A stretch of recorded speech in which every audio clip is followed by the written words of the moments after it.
Welcome to Film Strip, movie reviews presented by Continuous Play Podcast. These podcasts are spoiler-filled as we discuss the plots, characters, and themes of the films in review. All content used or discussed in these podcast episodes is the property of the respective owners and used under the Fair Use Act, Section 504, C2, Title 17. Welcome to Film Strip. I'm Jay. And I'm Nick. And this is our review of The Wraith.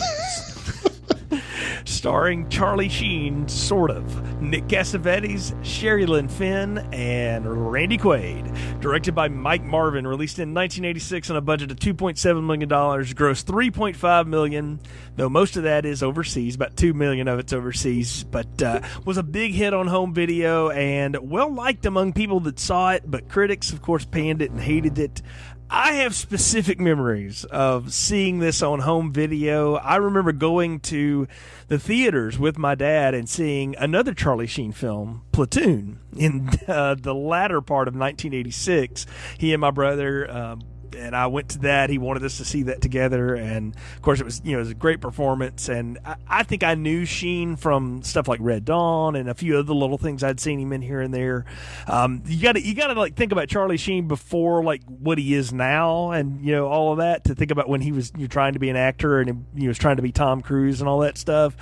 And so when Dad saw this on the old rental box, he said, "Oh, hey, this combines ghosts and Charlie Sheen and fast cars. I think you'll dig it." And so he rented it one Friday, and we watched it. And I have, like I said, watched it a lot growing up. I think I'd taped it off like Showtime or something, and then lost track of it for a number of years. And lo and behold, it popped up on streaming not that long ago. And I said, "Oh man, got to revisit that." Went back to it, and I thought, hey man, when we were doing the Fast and Furious movies, you had like connection to cars and Nick and car movies. I thought, let me bring Nick in on this. But my understanding is this is your first foray into the Wraith. It is the first foray into the Wraith. When you brought this up, I had no idea this movie even existed. I mean, it was like, oh, what about the Wraith? And I'm like, I don't know what the hell that is. So just like you kind of gave me like a rundown of like guy in car, like going after like his former, like a guy coming back from the dead, going after his former killers and stuff. I'm like, yeah, that sounds kind of like it's right up my alley. So, and plus it being like 80 cheese, man, I love 80s movies. So it seemed like kind of a nice fit. And, I'm not going to get into any little spoilers right here, man, but this is kind of like a combo of like three movies. I want to say it's like a combo of like The Fast and the Furious meets The Crow meets American Graffiti. I mean, it's just kind of like... Only one of which came before this, by the way. It did. But I think just kind of like with our 2017 mindset, it's just like, it's kind of like a Wapatui of those movies where it's just like, I still don't understand a lot of this film as far as like, why, what, you know what I mean? This isn't like a movie where they're going to give you a lot of explanation as to why. It's just like, yeah, this is kind of what we're doing, and just go with it. Oh, can I tell you though, to me that's the brilliance of this film, if I can use that phrase for a minute, is that it doesn't over explain itself. So many of these movies do that. Like if they made this nowadays, man, it would be 2 hours and 20 minutes long. It'd be way too much, or it would be on the Sci-Fi Network and would be, incredibly dumb. So at 96 minutes, it doesn't waste any time. Well, Jay, they would make a series out of this. This would be like a 5-season long series on like FX. I mean, no, it wouldn't be on FX. This would be on like the CW or like Freeform or something now, or MTV would do this. And I'm surprised they haven't, actually, because it's ripe for remake. But I mean, well, if MTV could do it with Teen Wolf, I guess you could probably stretch any 90-minute movie. The first three seasons of that aren't too bad. I'll just go ahead and say that. But I'm a Buffy fan though, so I'll go for some of that over angsty teen drama, supernatural stuff. But Jay's in his 40s, guys. So just keep that in mind. I am 40. I am not in my 40s. Okay. So, but I'm the ripe age. I'm a Gen Xer, man. I mean, this is 80s entertainment. This was my kind of stuff. My brother was into this. I watched it. My brother liked this too. He's much more of a car guy than I am, but he really got into the engines and everything. And what's neat to me is you watch this now and you see all the people that are in it. like Nick Cassavetes, of course, son of the infamous or legendary, depending on how you want to say it, John Cassavetes. But Nick Cassavetes is a great director in his own right. He made a really good film called Alpha Dog, which is kind of a fictionalized version of a very true crime story in California back in the 90s and early 2000s. Really good. Has been in some cool stuff himself. He's also been kind of a weird dude. Sherry Lynn Finn, I mean, come on, Twin Peaks and Boxing Helena and lots of other things that she did. She's kind of fallen off the map now, but she was active for a number of years. Matter of fact, I think she's still acting.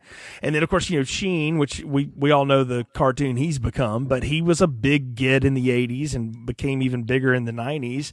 And then you've even got just some other guys just sort of sprinkled around in here. David Sherrill's been in other stuff, and Clint Howard, for goodness sakes. Randy Quaid. Randy Quaid. How can you forget about Randy Quaid? You can't, man. Sheriff Loomis? Are you kidding? I mean, that's a total Psycho and Halloween nod in two things, because he's, it's Arizona, it's Loomis. I love it. I love the whole thing, and I don't think Mike Marvin's not doing anything more than just winking at us. And he's one of these guys, man. It's like, if you've ever seen some of those Burt Reynolds movies by Hal Needham, who is a great stunt guy and was a stunt director, Mike Marvin's from that same school, except he doesn't do comedy. He does more serious stuff. And this was kind of his big thing. And he's done other things. He's directed 10 or 11 other things and written other stuff, but he's kind of known as the Wraith guy, so this is like his pet project, basically. And in 1986, we had last year, 2016, there was a lot of nostalgia podcasting about the movies of 1986, because so much stuff came out in 86, right?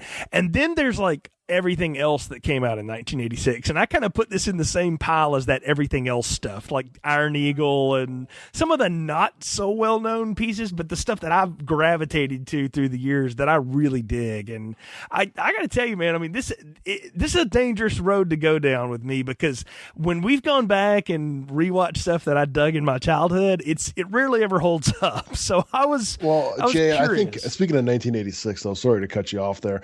I mean, we've done Terror Vision. I mean, I'm just starting to think if we should just keep in the 1986 stuff, because this seems to be kind of that's a very weird year as far as I don't know if it was what the variety of cinema in 1986 is staggering when you look at it. Either the Coke was really pure or really bad at that year. I don't know, but it might be something that we need to explore. It could have been. I mean, think about it, man. Some of the films that came out in 1986, you had Top Gun, Crocodile Dundee, you had Back to School, which I love, Aliens. We've talked about that one. Ferris Bueller's Day Off, The Golden Child. I mean, those are just some of the big ones that came out. Oh, come on, The Fly, Big Trouble in Little China. Yeah. You had those. Of course, I've already mentioned Platoon. Howard the Duck.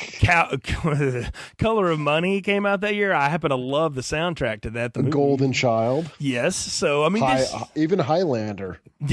See, that's one that one day we might have to actually get around to. I mentioned Iron Eagle, but there's a movie called FX that I happen to really love. That's kind of a B thriller with Brian Brown and Brian Dennehy. It's pretty neat. And then, even Jay, I mean, you're kind of big on these slasher films. I mean, what was the most outrageous Jason movie up until Friday the 13th Part 9 or 10? Well, Part 6. And that was 1986 as well. Yes, it was. But I mean, you even had movies like Pretty in Pink and The Hitcher. The Hitcher's a really good one. That one still holds up.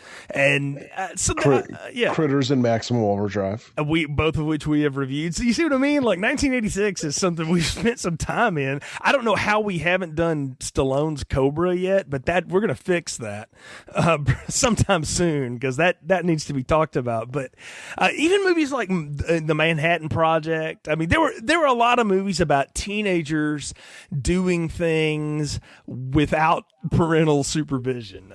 That was a big theme for a lot of 1986. And so when you come up with this car movie like this, it was such a big deal.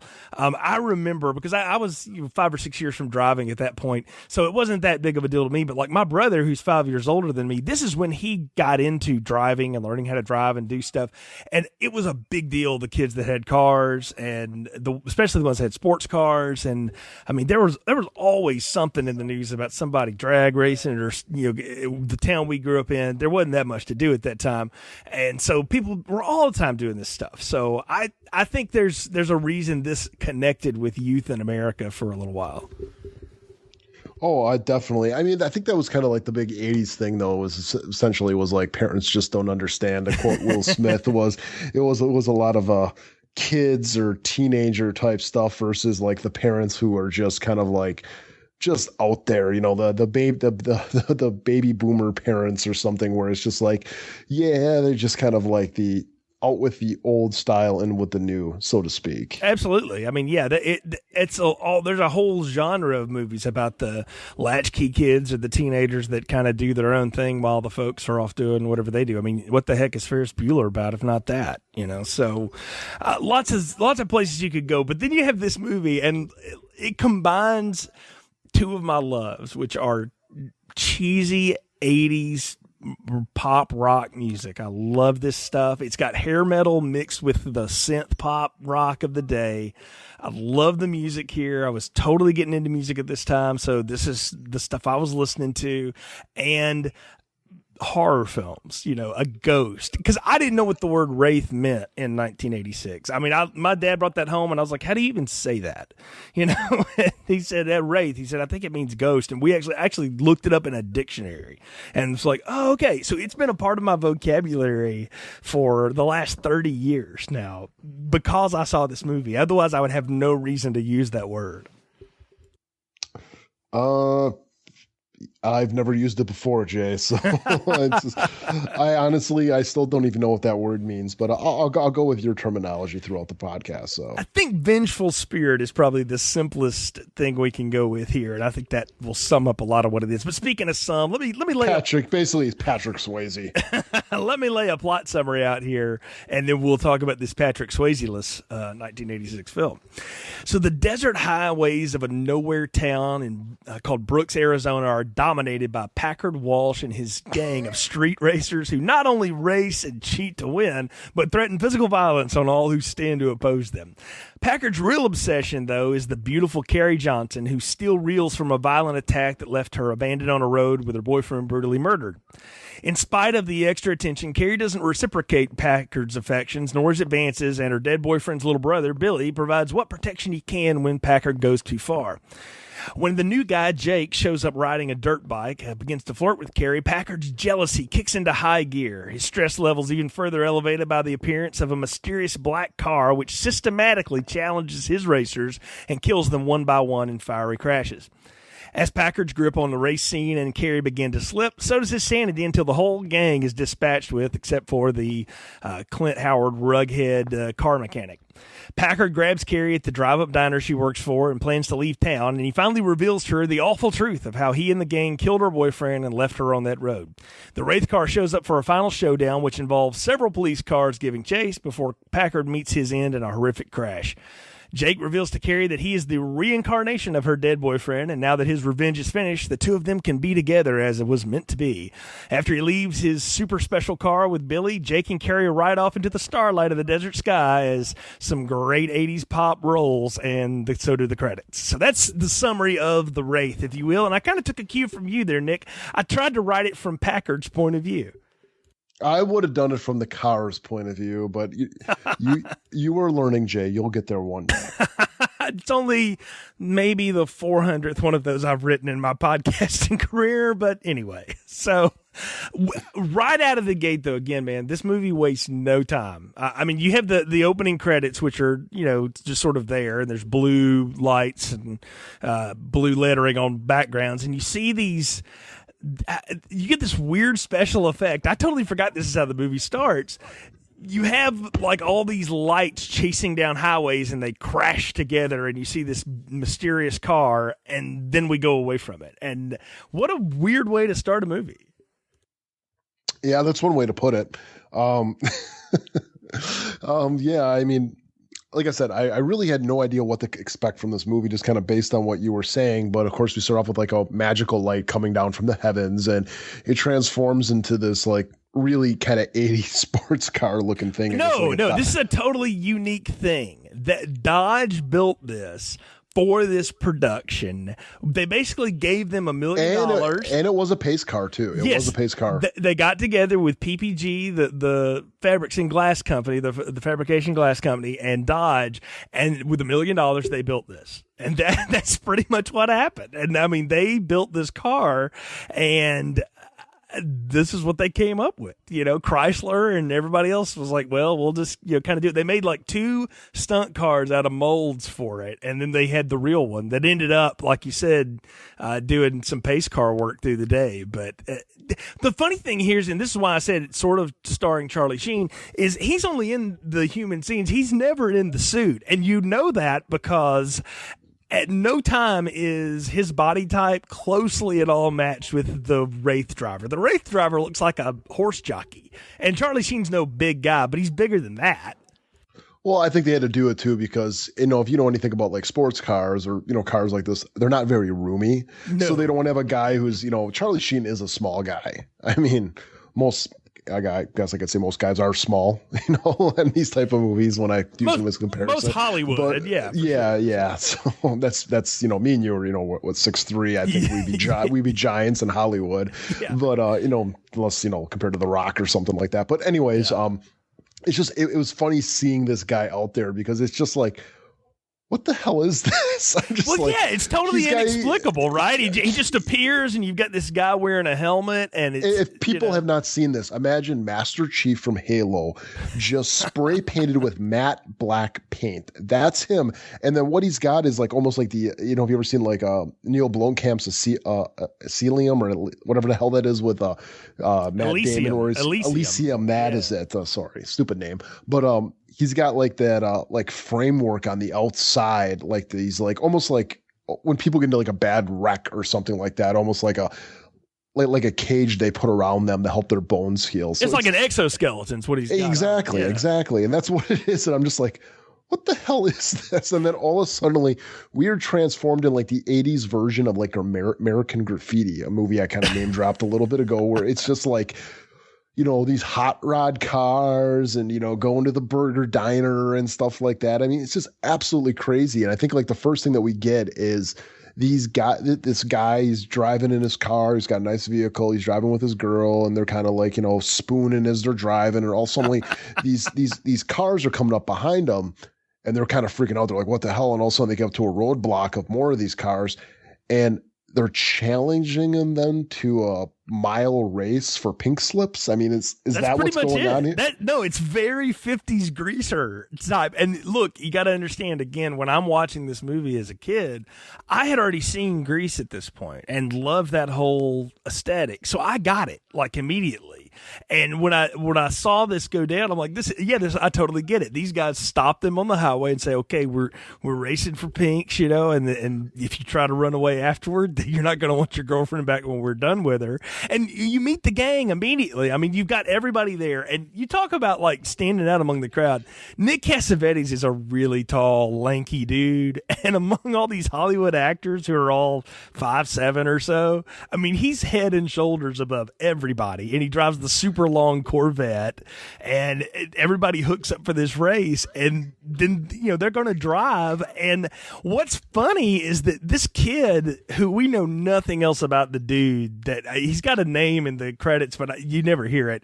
He is going to drive, and he actually is beating Packard for most of the race until Packard tries to run him into a wall. Can I say though, man, for 1986 and even for today, the driving sequences here, I mean, this is all practical. There's no computer effect that can make any of this work now. It's done really well. And I'm saying that in respect to the fact that one of the stunt drivers and cameramen died shooting some of this movie. So that's who it's dedicated to. But I think the handiwork of the camera here works. I mean, the race is great. You got that blasting Ozzy Osbourne song, Secret Loser. I mean, what a great song, too. And everything about this opening sequence works. I guess that's one way to put it. I'm thinking of it like with mentality of like how car ownership works right here. I'm like, you're going to take ownership of that. You don't have the freaking title, buddy. You know, all that guy's got to do is just make one call to his insurance and say, yeah, some freaking guy stole the car from me, and they're going to have the cops after him, and he's going to, you know what I mean? It's just like, that's not the way car ownership works. Well, no, we know that now. But back in the day, again, the audience this was made for wouldn't have known anything about that. Well, I think anybody over 16 who's paying their own insurance bills knows that. Maybe the 10-year-olds in the audience think that's the way car ownership works, that like, mom and dad got that minivan based on a race. No, I hope not. But no, really, I like it, though. I like the fact that the guy stands up to Packard, and all Packard has to do is give him that dead he had look. no choice, though. I mean, it was like that or what? You know what I mean? That was the only chance he was going to get to keep his car from a guy with a really bad mohawk, and I don't know, it's like a Gem and the Holograms makeup that he was wearing. You're talking about Skank. We're going to get back to him. Yeah. No, I'm talking about at the end, though, when he's talking about you had to cheat to win, Packard just gives him that dead-eyed look and then whips that switchblade out, and it's like, da-da, the sting and the music. And look, I remember being a kid in the 80s, man, if you had a switchblade, that was badass. Like, nobody's going to touch that guy. I mean, if he'd had a butterfly knife, it would have been better, you know? Well, today it's like, well, that guy probably has a gun. You know what I mean? They don't. Like, yeah, today this ends in all kinds of bloodshed. This doesn't happen today. But you know what though? You think back to that first Fast and Furious movie, right? Which is a different tone and a different kind of film, but it's the same idea. These street racers, this culture that, you know, only a few understand. And like forever, it has been in my head. I'm like, how does this work around here? But then I'm like, wait a minute. When you meet the cops in this movie, you can understand how Packard and his gang basically run a chop shop. You know, because what they do is they steal parts off these cars and then they sell them to other car dealers for like twice the money. And that's their whole operation. I guess. I don't know. I was kind of laughing at the gang because it was like, none of them have a consistent look. You know what I mean? It's not like they're all just like leather bound with some chains coming off. It's not like they're all like, you know, surf Nazis or anything like that from like, you know, Lost Boys. It's kind of like you got a guy look like it. Well, you had a guy who kind of looked like that. Then you have a guy who looks like he's just freaking strung out on meth. And then you had another guy who was wearing a leather jacket. I mean, it was just like, it was like all over the place. It just looked like they just basically with this movie, because they probably had a very small budget. You know, I don't know what that would equal in 1986 dollars or 85 when this was made. But I mean, it was they went to the closet and basically found whatever outfits they could for these guys to wear. But they had bring your own. They had young Hollywood there, though, man. That's the thing. Like you look at it again. You got Clint Howard, who's I don't know how he got cast as this, but whatever. You got him. Nick Cassavetes, obviously John Cassavetes' kid. He's got a striking look. David Sherrill was an up and coming actor. He had been in, I think, like The Warriors and some other stuff like that. So he's playing Skank, who has the mohawk and is like constantly, you know, sniffing WD-40 and drinking petrol and you got some kick, you know, that guy. And then you got is Gutter Boy like mentally slow or something? That's his best friend he's running around with. I guess. Yeah, you got Griffin O'Neill, who's Ryan O'Neill's kid, and this is before the horrible boating accident he's in that sort of derails his career. You got Chris Nash is Minty. He played in a lot of different stuff. See, here's the thing, Jay. Yeah. You're bringing up all these names. I have no fucking clue. No, you may not know the names, but I'm telling you, you've seen these people in other things, particularly in the 80s. Like all of them have been in stuff that you would recognize. And in the day, they would have been the kind of thing that would have attracted the teenage audience to watch this or rent this. Again, this is a movie that feels like it was made for, well, it'll do its theater, but really this is going to make money on the home end. I think 1985, 86 is when they started realizing rental is going to be a new market for us. And that's certainly what we get here. But I like the diversity of the gang a little bit, man. I mean, they are a bunch of like loose screws sort of thrown together in the same bag. I mean, I dig them. I dig the fact that they're all caricatures. I mean, Packard's the only one that has any kind of real personality arc at all, and he's a psychopath. And he's like the most possessive asshole boyfriend would be ever, right? But I totally could get that character. He reminds me of all those stereotypes. He's reminding me a lot of Ben Stiller from Dodgeball. He's much more violent. No. He's got the same haircut, and he refuses to wear a shirt. So he does not wear a shirt. You're right. There's a lot of him without a shirt on. The most you're going to get him on is like a vest that's open. Right. But again, for what he's Jay, supposed I to think be. I see why you like this movie so much. For what he's supposed to be, you like it because Packard clearly cares about nothing except control over the gang scene, the race, the town, whatever. He blows the sheriff all the time and this girl. And that's the thing, because the next day, this is when we start meeting everybody else, because we go from daytime and we realize that this thing that flashed together that we saw the guy is standing up on the hill watching this race go down. Right? So that's the weird part. And like part of his arm disappears, which we're going to come back to that piece in a minute after the Rex, because I don't understand what that's about. But he goes and becomes the next day, the Charlie Sheen version. Jake on the bike rolls up and goes by Carrie's house as she's getting ready to go walk to, I don't know, the hot springs, I guess it is. I mean, all I know is this is an excuse to have scantily clad people in the desert. So. I need to know where this place is. It's Tucson, Arizona. That's in Tucson, Arizona. No, I know it's in Arizona, but like where this like little hot springs place is, because that looked pretty awesome. It was a pretty awesome hangout. Yeah, I'm not sure that it's not completely man-made. Oh, man-made or whatever, man. It looked like pretty much the place to go. I mean, it kind of reminded me of something like one of those like beach movies from Elvis's era or something, where it's like, yep, you got the bikini girls and you got the guys just hanging out. We just go here just to lay around. No, I'm with you, man. It is a cool place, and it's a cool hangout for the kids, right? And like we get a little bit more of one of the gangs here, but moreover, you really get to see how jealous Packard is, because he shows up, and of course Skank's wasted out of his mind and all this stuff, and he's saying, hey man, you just make sure nobody gets near Carrie today or whatever. And he's standing over there, and what's funny to me is everybody else is in shorts and swimwear and stuff, and Packard's out there with like black jeans and boots on. So apparently his legs did not see the sun. So. Well, it goes back to, I don't know if you ever watched The Sopranos, when they're having a talk with Tony Soprano. Yo, boss, you don't wear shorts. You know what I mean? It's like, you can't, if you're a man of power, you do not wear shorts. That is the rules. I guess that's what it is. But I mean, you think about any movie out there where you got an alpha male, they do not wear shorts. Just it's a fact. I'm now going to sit here the rest of the night trying to think of one that beats that example. We'll get there. So I'm trying to think of one, but I'll come back to it. So okay, Braveheart, he wears a kilt. Mic drop. That doesn't count. But you know what? You think about Jaws. Did Quint ever wear shorts? Did Quint ever shower? I think he's in the same outfit the whole film. Showering, shorts, they go into the same category. Probably so. But Brody wears shorts because he's on the beach. So anyway, back to where we were in the Hotties on the Rocks. Jake gets to flirt with Carrie a little bit. Can I just be a male for a minute, a horn dog male, and talk about how gorgeous Sherry Lynn Finn is in this movie? She is completely over the moon, man. That dark hair with that blonde streak in it, that little mole she's got going on, and not to mention the way she looks. She's gorgeous in this film. Oh, yeah. I mean, she must have not ate anything for like a month before she did that stuff. I've never seen a stomach so flat in my life. Man. That girl is, I mean, she looks great. She looks like one of those fitness models from the 80s. I mean, she looks incredible. Yeah. She's definitely like one of those jazzercise VHS tape girls. I mean, totally.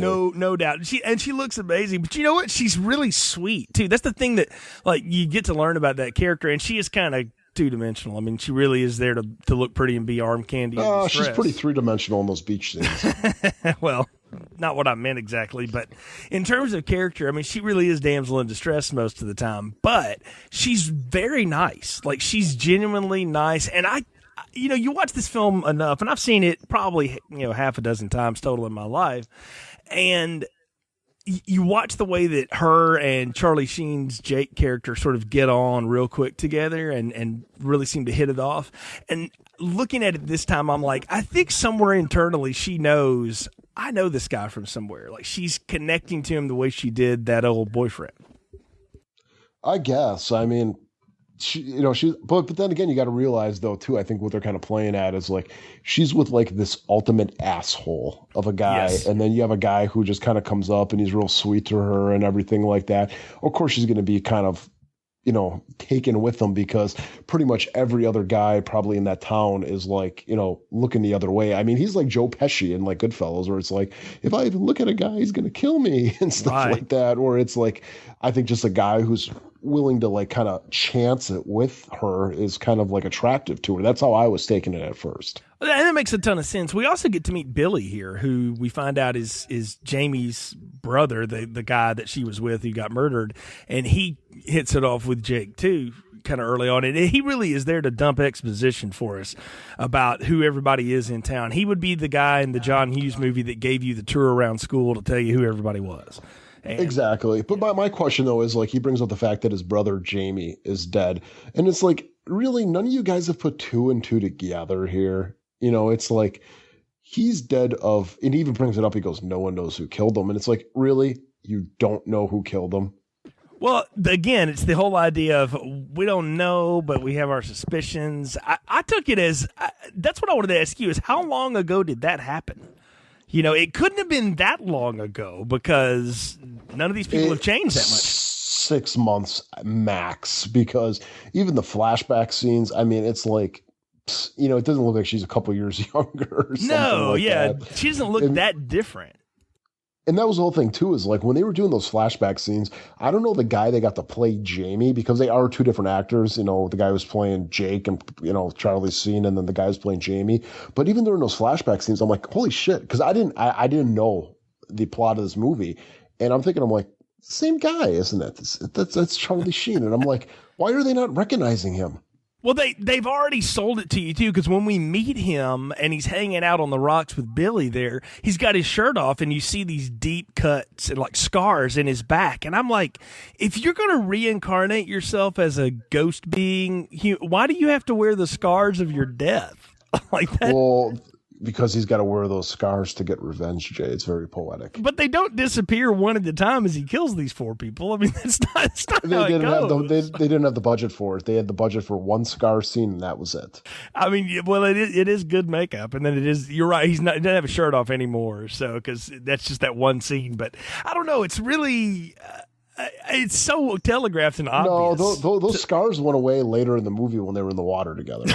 Well, yeah, because they probably forgot to put it back on the next day when they shot it or whatever. Or Charlie Sheen said, I ain't doing that. We had one shot, guys. And that was it. For all we know, that was a stunt back, too. How do we even know that was Sheen? So, I mean, but the point being is they telegraphed the big spin, the reveal of this movie.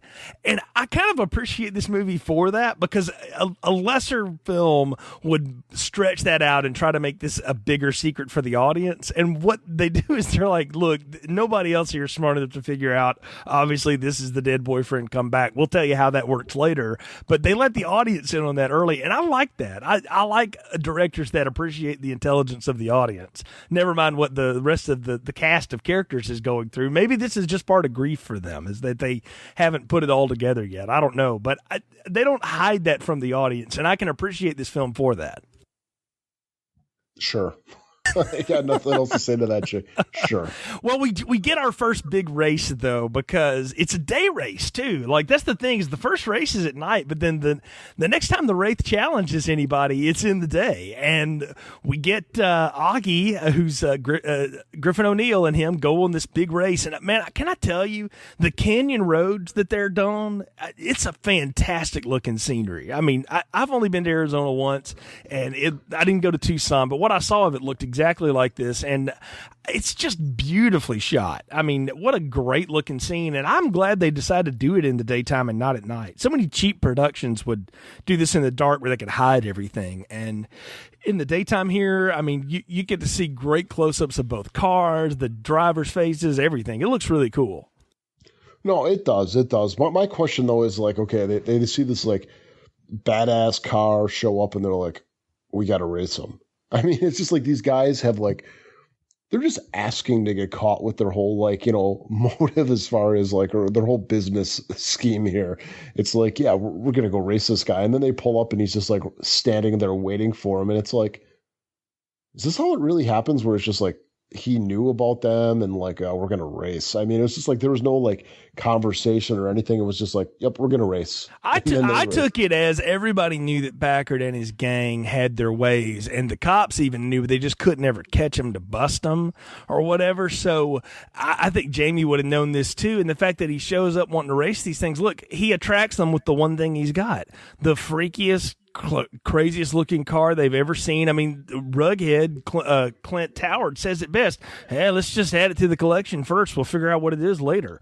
You know, that's one thing I like though. And he's looking at him, he goes, "How much is that car worth?" And he's just like, because it's like that's like Clint Howard's thing is like he's like the brains. He like knows how much they're going to be able to sell this car off for, or what parts they're going to be able to use it for. And he's just kind of like, I don't know, but let's get it. I liked that part. I thought that was pretty cool. I like him in that role too. He's always playing quirky roles anyway, but I really liked him as the nerdy friend. I mean, he doesn't drive a sports car. He drives a truck. He's got that huge head of hair, but he's like the tech genius. He's got plans. He's got blueprints. I mean, if he had been redirected in life, he would have been a heck of a NASCAR mechanic or something like that, or NHRA guy or something, but he's fallen in with the wrong crowd. And I kind of took it as he probably got picked on by these guys forever, and then he proved to be useful to them, and so they like let him hang around.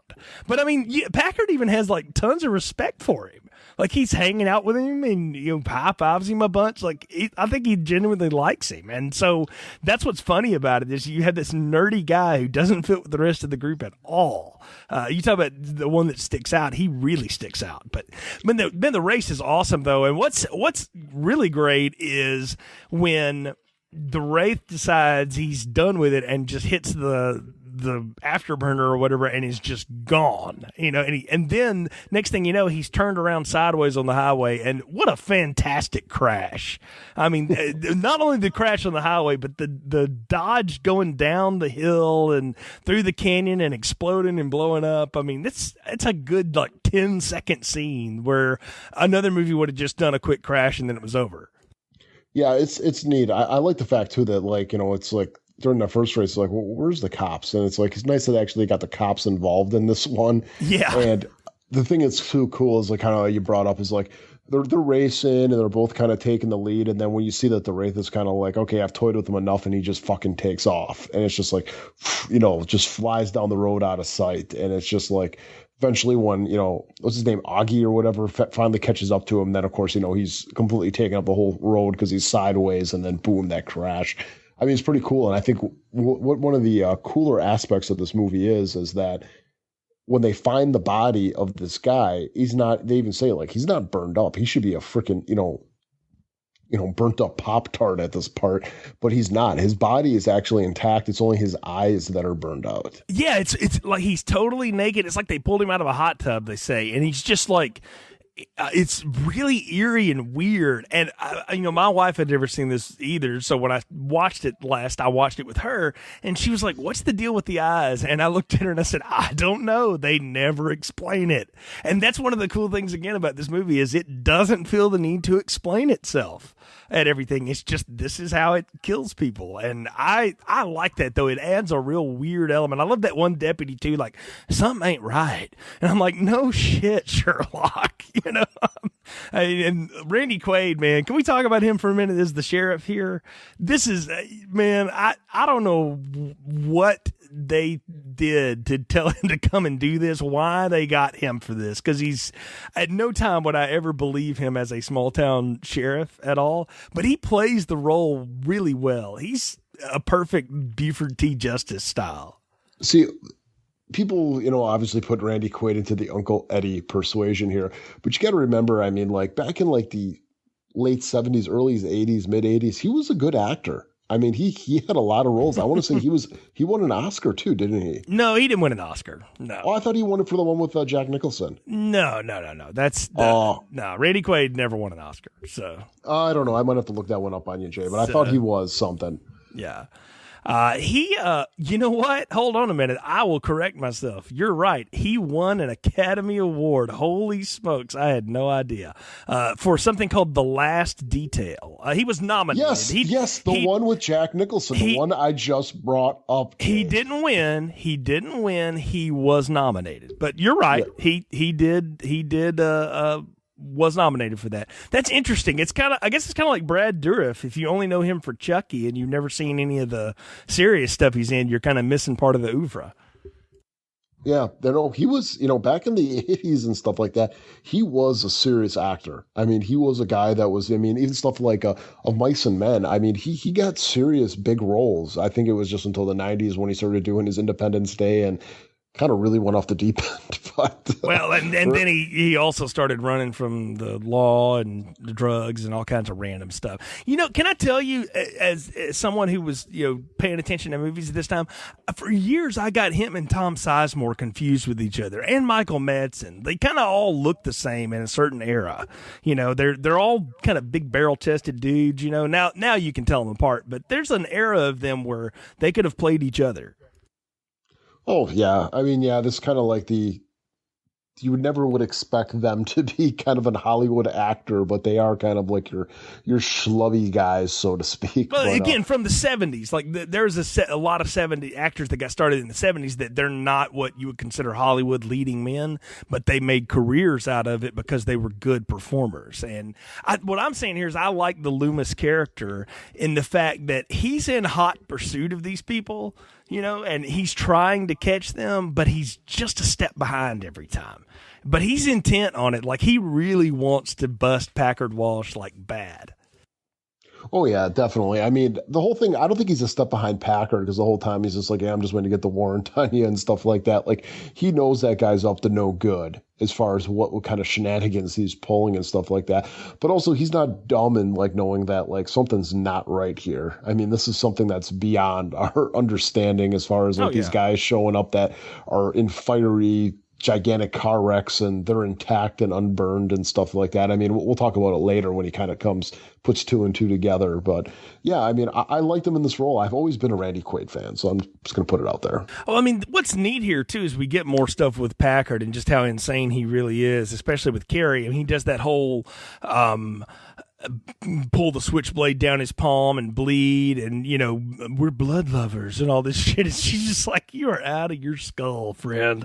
What I'm sitting here wondering is, I'm like, why doesn't this girl just hit him with that huge oversized bag she's got with roller skates in it because she's a roller waitress, and get the hell out of Dodge? I mean, what is she doing with him?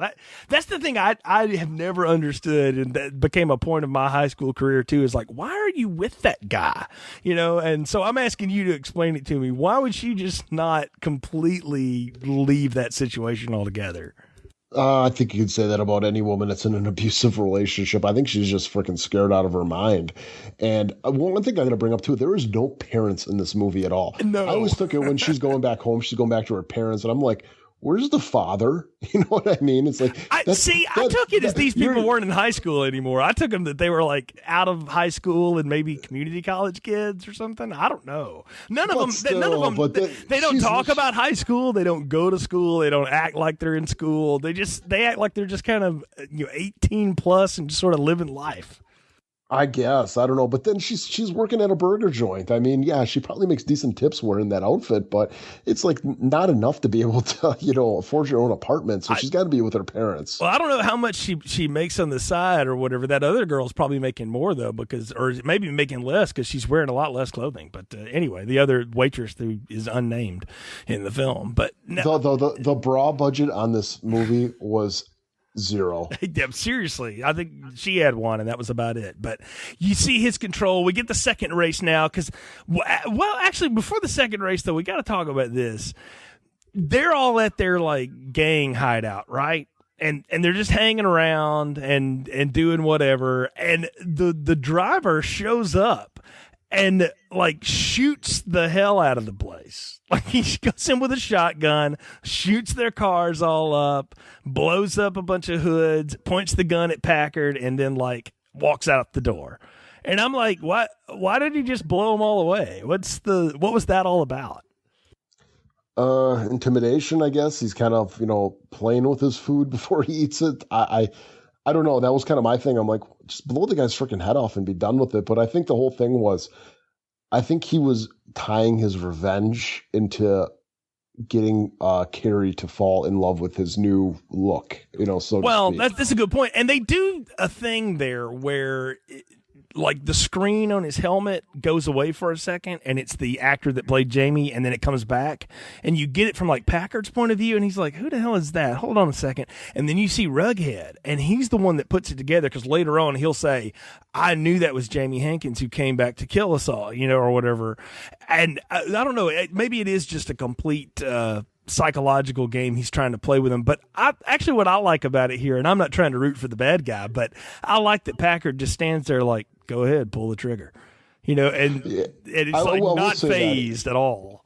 I will say that is, I believe that people are scared of him, because you could tell the guy throughout the movie, he's not scared of dying at all. No. I mean, I will give them credit that when they do race, they do put helmets on. Very, very, very proactive of them. Yes. They are very safe. But they all wear their seat belts. They have on their driving gloves. I mean, and look, they've even got one group running interference for them. Like, you get 3 miles ahead, make sure nobody's coming down the road the other way.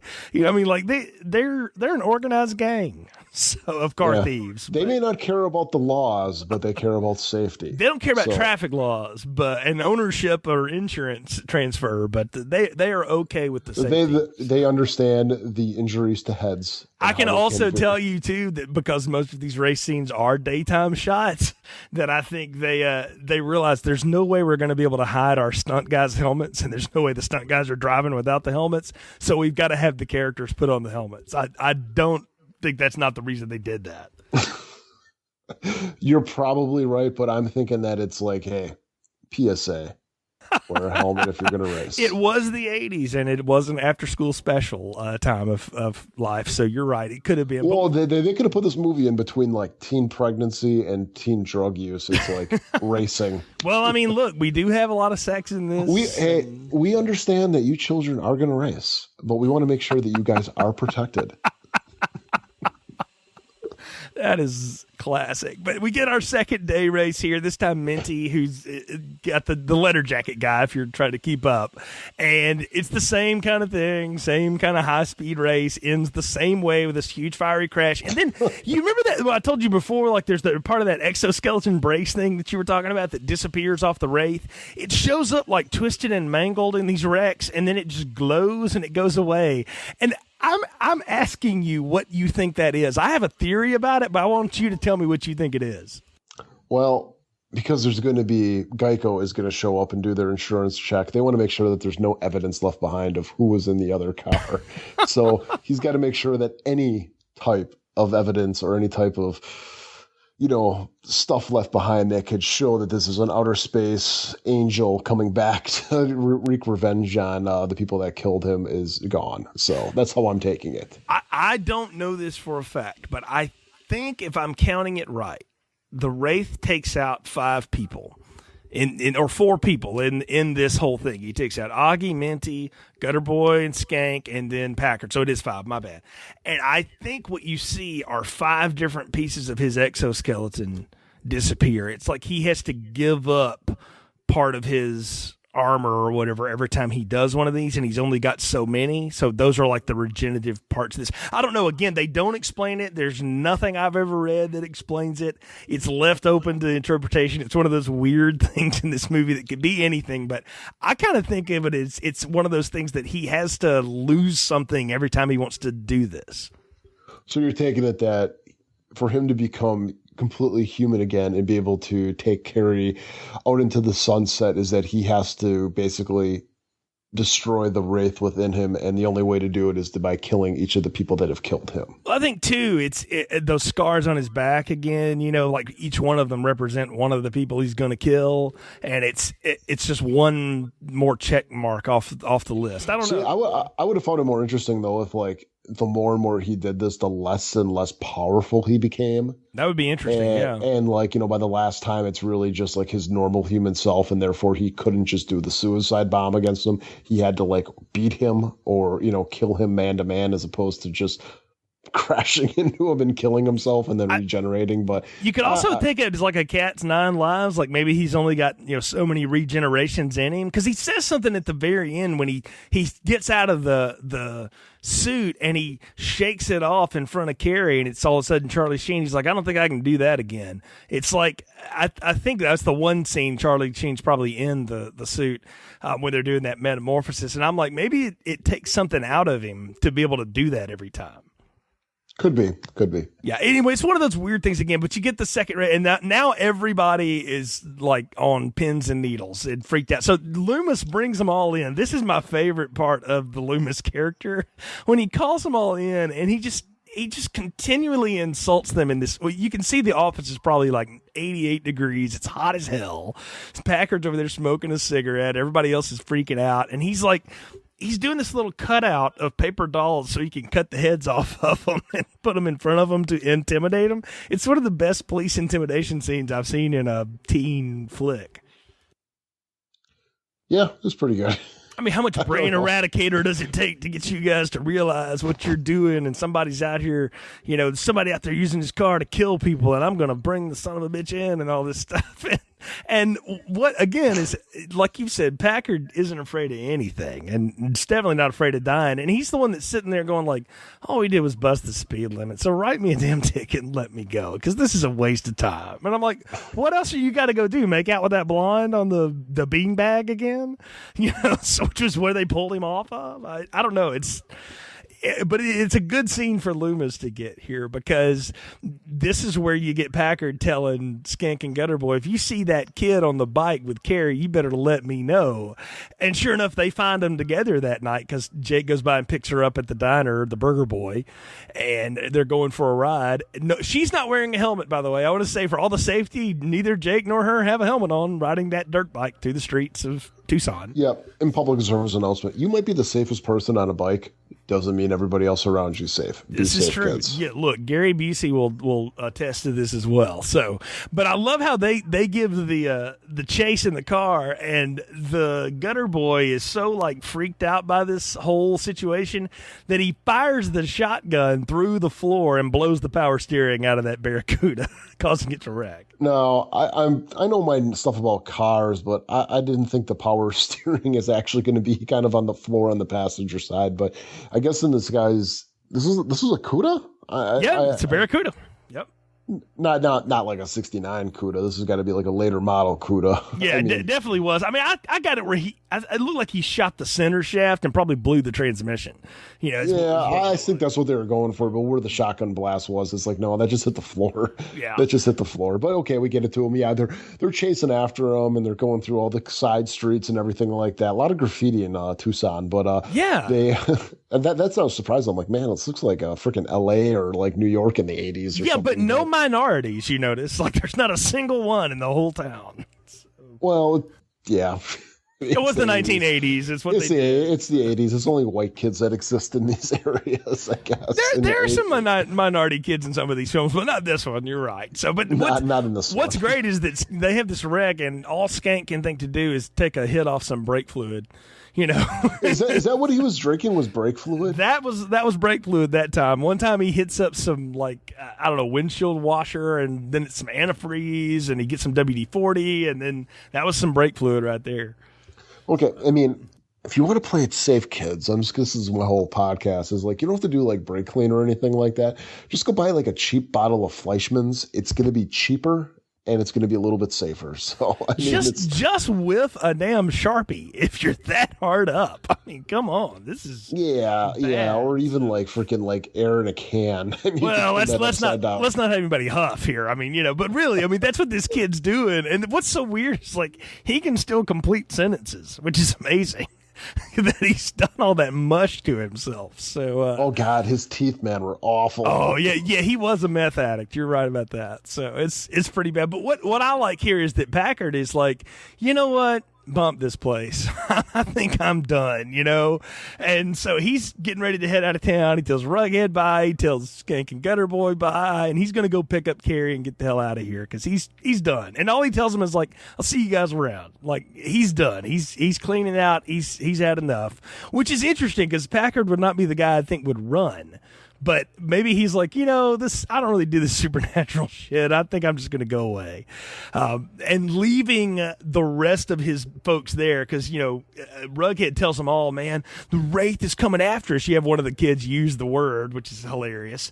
And he drives off. Oh, he said it. He said it. Yeah. He said the name of the movie. Exactly. So, and then as he's going down the road, Packard's gone, he's gone. Here comes the Turbo Interceptor up the hill, and Skank and Gutter Boy are standing in the garage getting ready to fire their car up, and and boom. And talk about a great explosion, man. That thing, was that's awesome. What I wanted to bring up.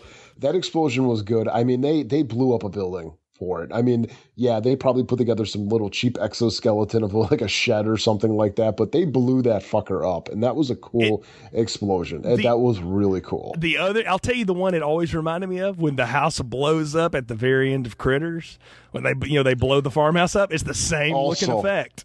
Yeah. Also 1986. Yes, and we've talked about it. So, but I'm like that's always been linked together in my head. But it is a fantastic explosion, and it's totally 80s where it's like blowing up, different angle, blowing up, different angle, blowing up, different angle, blowing up, and then of course they show like the all the debris coming down and everything. Like, can I tell you too that I so appreciate and miss this kind of cinematography? Like Michael Bay has ruined this for everyone because it would have been cut to hell and back. 1 second of this, 1 second of that, 1 second. At least in this one, you got to see that from multiple points of view for several seconds. They linger on that shot. It reminded me of Alien 3 when the alien blew up like 6 times. Exactly. Yeah, it's a little bit of that. But I was down for it. I mean, again, it's what you want. How else can you take out these two guys except at the same time together? And what's even better is here comes that car just zipping down the road as Rughead's walking back up the hill to watch his vaporized friends who are and like what's funny is you don't ever see the bodies of those two guys. Like they're just gone. So they went into the ether. So, and that was the end of them. And one thing we got to bring up about Clint Howard's character is he was not part of them killing Jamie, so that's why he gets to live. Exactly. And he even tells Loomis that. Like, Loomis shows up, and he's like, man, he came back from the dead to kill us, and he's like a dead kid with a shotgun. Okay. And he's, trying to figure it all out. What's funny, though, is that I think Loomis believes him. Because at the end of all this, Loomis is like, there's nobody left to kill in Packard's gang. It's over. Clean this up and get the hell out of here. You know what I mean? Like, he's come around to understanding what happens at the end of this, which is really weird. But I don't know. I love the destruction there of all of that. And, what happens next is what you want to happen. You need the big showdown to come up. But Packard goes and gets Carrie, but not before Billy tries to, intervene. And, man, he gets the shit beat out of him. And nobody helps him. He gets beat down. And he brings it up, too, though. After he gets beat up, he kind of looks at everybody else and he goes, you all just let her take him. You let him take her. Exactly. You never help me out at all, which I liked. It's like, they never called that out in a movie, but it's like this guy got his ass kicked while everybody else was kind of stood back just staring. Yeah, I mean, and this is twice. Like, there's another time he stands up to Packard. Packard's like, I'm going to race you for your car. And he's like, nope, not doing it. He's just like, no, not interested. He's the only person to ever stand up to this guy. And sure, he gets beat up for it, but he does stand up to him. And that's even part of it when you watch it. Packard knocks him down with a punch and is like, okay. And then he kind of does this thing on his face like, oh, shit, I got to really kick this guy's ass or everybody's going to think I'm, not as tough as I am. So then he goes in for a couple of extra kicks. But it's almost like, I didn't really want to do that. This guy hadn't done anything to me. Even though he's the brother of the guy I killed one time, I don't have any beef with him. And so I don't know. It was a neat it's one of those side things, again, that's lost in a movie like this because you're not thinking about that. You're thinking about the rock music and the explosions, but you watch it again and there's Cassavetes is giving you something, there's a performance there. Well, I like it too. It's just kind of like, if you stand up to the bully, he's not going to go after you like the guys that feed into him. Right. So, and that's the thing is I wanted more people in the town to stand up too. I was with Billy because you just feel for the guy. I mean, he's not even trying to get the gorgeous girl. He's just trying to be friend zoned with her, because that was his brother's girlfriend. So, and you get the sense that he's younger than everybody else too. But again, nobody's Yeah. in school, so. Yeah, this isn't Pearl Harbor, man, where it's just like, yeah. I can't believe you dropped that on the show. Oh my god. Oh, that's what it was reminding me of. It's like, that guy's a stand-up guy. He's not trying. He understood where, Rafe, you take care of. He respects his down brothers, relationship. He's not going to try to get up on that. That's yeah. So, well, probably in real life, he's like, dang man. But anyway, so especially in the. Well, let's be honest though. He's flipping burgers. Yeah. At a burger place. He's not probably. He knows he's. Actually, I kind of took it as Billy was the guy that actually ran the joint. Like he looked like he knew what he was doing. Everybody else was just there. So. He had a cool car too. Everybody had cool cars. Yeah. That's the man. Yeah, this thing is littered with great vehicles, man. So there's no doubt about that. But we get that final race, and man, it's a doozy too. It's a great race. You get that big long Corvette, that Dodge rolling up and down those roads. The whole police force is in pursuit. It's like they got everybody coming after these guys. And what's great is once again the Wraith pulls away, but this time instead of like just sitting in the road, he comes head on at him, but all that Packard can see is that the guy's just standing in the road, when in reality the car's coming head on for him. Is that what that was? I wasn't sure what was going on, because they're showing like Packard's going full blast, and then you're seeing like the car. No, that's what it is. That's what it's telling us, is that Packard sees the guy and he puts his foot on the gas like, I'm going to run over this son of a bitch. And really what's happening is the guy's coming head on for him. But that's the Wraith projecting that so that he can make sure he connects with him. And I mean, it's an incredible wreck. I mean, it is a great wreck. James Dean would be very impressed with this. It's very much in that same style though. Those head on chicken races, and that's what this is. And again, being a fan of car exploding movies and having seen Grease, and at that point I had seen Rebel Without a Cause too. I like the race, and I like the fact that it comes down to this, and that all we see in the end is the burnt out shell of that Corvette, and Packard is slumped over on his seat, and he's his eyes are closed and his head's just cocked back, and he's clean as a whistle, but he's dead. And what a great vanquishing of your final villain. Yeah, it's good. And this whole thing too is like the Loomis sheriff comes up there and he's just like, yep, same thing again. And then it's like, yeah. Of course, the catchphrase of the movie, it's like, what about the other guy? And he goes, you can't catch what cannot be caught. Right, yeah, he's already caught it. Well, what's funny, though, is he like sits outside of Carrie's house eating a burger later, and he just sees Jake roll up to get her, and he's like, friggin' knew it. And he just like goes back to his office like, how am I going to explain all these vehicular homicides in my county now in the next budget review? There's a lot of dead people here now.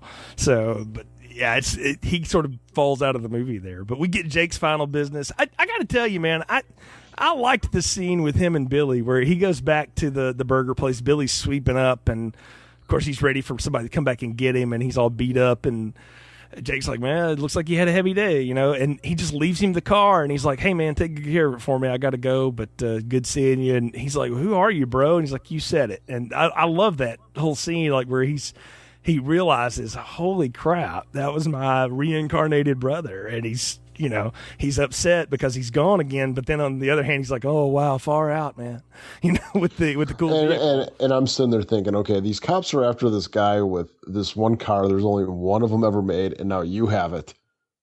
There's going to be a lot of questions about that car. I think Loomis is just going to let it go at this point. I think he's going to be like, yeah, Billy, we're just going to not talk about it. They're going to let it go where it's like, okay, we kind of figured out that these guys killed that guy who your brother's with, and you have that car. We're just gonna let it go, Billy. But Billy, if I come up here again and get pickles on my, if I come up here and get pickles on my burger again, though, we're gonna have problems. I think that's what the sheriff worked out with him. Hey, at least he's not making any mayo and Thousand Island dressing burgers anymore. Very true. But then we go back and we get Carrie, and here's the thing that I don't get is what he says to her. It's the worst dialogue in this film. Is like, Carrie, we're meant to be together. I came all this way just to be with you. And it's like, man, this girl needs to get these over-controlling dudes out of her life. She really needs to move on. But what happens to them at the end? Does she die and then they vaporize together? Because he goes over the hill and then the light kicks into the sky and then they're gone. So what exactly happens? I don't know. I really don't know. I guess they're going to go live eternity in the Tucson Springs. I don't know. I mean, yeah, I'm like, I don't know what she's leaving to go do, other than just be with him. Part of me is thinking, I'm like, okay, let's say they go to California or something like that. I'm like, what are they going to do? They don't have any money. They got a really crappy, motorcycle that they're driving on. It's like, they're going to be kind of up on hard times for a little bit. No, see, that's the thing is they decorporealize. Like, they become ether spirits. I guess maybe they go to the racetrack in the sky. I don't know. Like, really, it's a little dark in the end because Carrie doesn't that make him more controlling? Where at least Packard was going to go start a new life with her in California. Thank you. That's exactly what I'm saying. Where Jake is like, yeah, we're going to die together. It's like, wait a minute. At least living with Packard doesn't mean she's going to die right away. She might die in the future, but at least she'd have a little bit more of a life. I mean, that's a little bit, I think, hey, you're going to come die with me is probably the most controlling thing you could ever do. It is a little dark there at the end. I mean, it is kind of like, wow, I didn't expect that decision to be made today. But to me, though, I think it was just kind of like an artistic choice at the end, saying that they ride off into the sunset. The sky, the sunset or the sky together or something like that, kind of Romeo and Juliet, so to speak. Grease, whatever you want. So it's all the same difference. But we are at the end, and therefore we're at the part of the podcast where it's time to give final thoughts and popcorn ratings. If you're new to the show, we rate everything on, the larger the size of the popcorn, allegedly the better the film. So Nick, what are your final thoughts and popcorn ratings for The Wraith? Jay, man. Oh, God, this is a tough one because you know what? I'm watching this movie and it's incredibly watchable. It is. Is it a good movie? Not really. I guess by, standards of what makes like a good movie, it's not, but it's extremely watchable and it's fun, but it's also kind of cheesy. I don't know. I mean, if you had to put a Dodge and an Interceptor to my face, and I would say it's a medium popcorn. It is. I mean, it's nothing great. It's probably nothing I'm going to watch again, but I'm glad I watched it. But then again, I'm never going to really recommend it to anybody unless they really want to watch some 80s cheese. But if someone comes up and says, I want to watch some 80s cheese, and I say like something like Terror Vision or this, I'm not saying it to them to say like, man, you're going to get something like great out of this, like Jaws or The Thing or Aliens or anything like that. So to me, it's a medium popcorn. It's a fun film. If you haven't seen it before, watch it for the cheese. It's good. But it's nothing that you're going to be writing home about. So medium popcorn. See, we disagree on this then, because I think there's a lot more to this film than meets the average eye of this genre and ilk of film. I think there's a lot to be talked about here. A lot of it we've talked about on the show, but you could sit down and have some pretty interesting conversations about this and have a good time doing it too, man. This film is just infinitely fun. That's the thing about it. The music in it keeps it moving. It's not overly long. The action sequences are fantastic. The effects totally hold up. It works in every way. I really like this. Now, I'm not going to put it on level with like some of the greatest films I've ever seen. This isn't Alien or, some of the other stuff, Dark Knight or Batman Begins or anything like that, or Heat. But it's still really fun and really good. And I think it's one of those that's kind of forgotten from everything that came out in this era. And it's definitely worth visiting if you've never seen it, and certainly worth a revisit if it's been a while for you. So I'm going to say large popcorn on it, Nick. I think it's a lot of fun and it's totally worth time. And I think there's a lot to explore here with it. So I'm glad we got to drive down the desert roads of it a little bit here to talk about it on the show. So we got some fun stuff coming up, man. Like you and I are going to be doing some revving of the old chainsaws here soon, right? Yeah, that's what it sounds like. I imagine this retrospective will be all over the place like a body going through a chainsaw. So it'll be interesting. Should be very fun. There's it's been a long time since I revisited several of those films, and one of those I've never seen all the way through. So it'll be fun to get to as we talk about Texas Chainsaw Massacre. Of course, lots of other stuff coming up on Filmstrip. If you subscribe to our feeds on iTunes, Stitcher, and Google Play, folks, you can keep up with what's there. Follow us on Facebook and on Twitter. Let us know what you think of the show. We appreciate your support. Until next time, for Nick, I'm Jay. Thanks for listening to Filmstrip. Thank you for listening to Filmstrip. You can find more episodes on our website, continuousplaypodcast.com/movies. Please leave us a positive review on iTunes and link up with us on Facebook. The Filmstrip theme music is produced and performed by Frozen Lake 121.